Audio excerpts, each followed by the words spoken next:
everyone, welcome to Quilting Quickie with Whitney Sews. This episode is all about how to bind a quilt.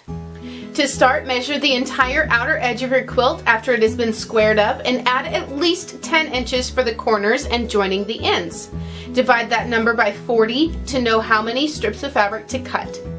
The width you decide on is up to you. Many people choose to use 2 1/4 inches wide, but I prefer 2 1/2 inches.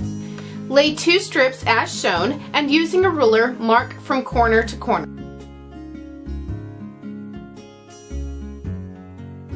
I like to double check that I mark the correct direction before sewing. Add pins if needed, then sew along the marked line. Cut the excess material down to 1/4 inch.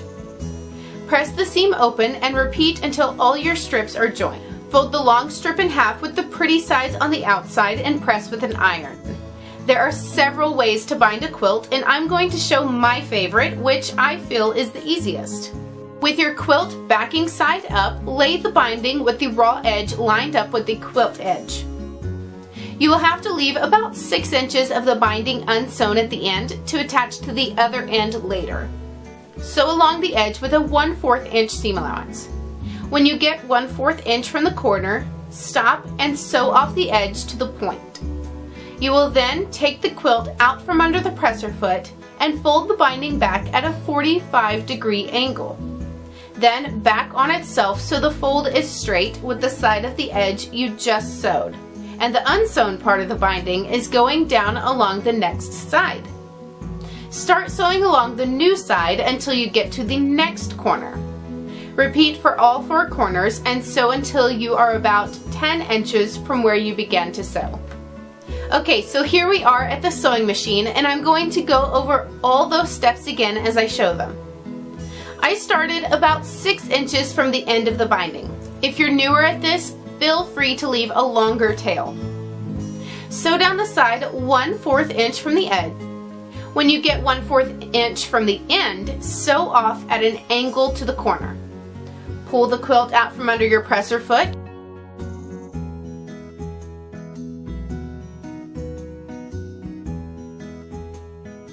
Fold the binding over at a 45-degree angle.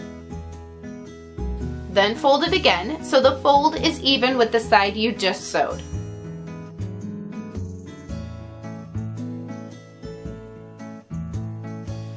Start sewing again at the fold and continue down the side until you reach the next corner.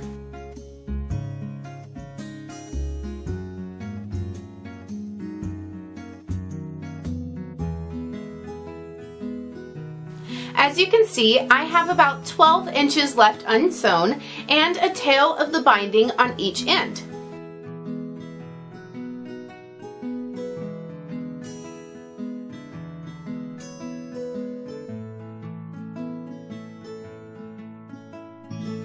Bring one end of the binding back around and unfold it.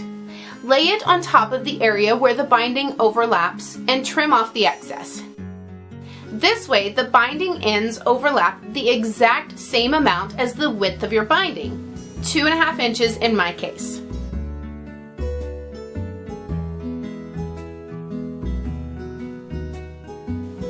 Join the binding ends the same way all the fabric strips were joined together earlier to create the binding.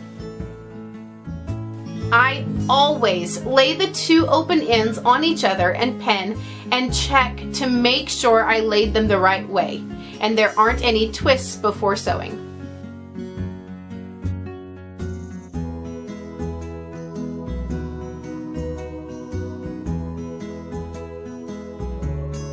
Once you know they are lined up right, mark from corner to corner, pin, and sew along the marked line. I ended up with the joining seam right on top of a seam already on my binding, but that happens sometimes and it's totally fine. Trim away the excess seam allowance and press the seam flat, then press the binding back in half. The binding should lay flat now and fit perfectly in the unsewn space.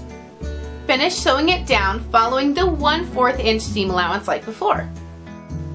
Pull the folded edge of the binding around to the front, encasing the raw edges and the batting inside. for the corners, bring the binding around down the side all the way to the end.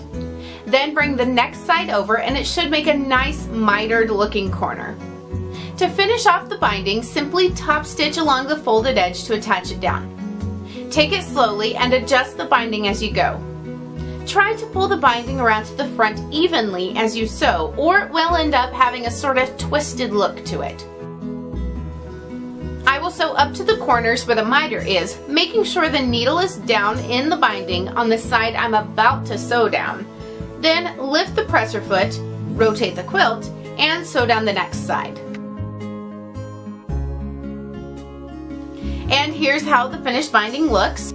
My stitching line is pretty far in on the backing, and that is because I like to use the 2.5 inch binding instead of 2.25 inch, and the quilt batting I used is a very low loft. So take those things into consideration when you are working on your quilt.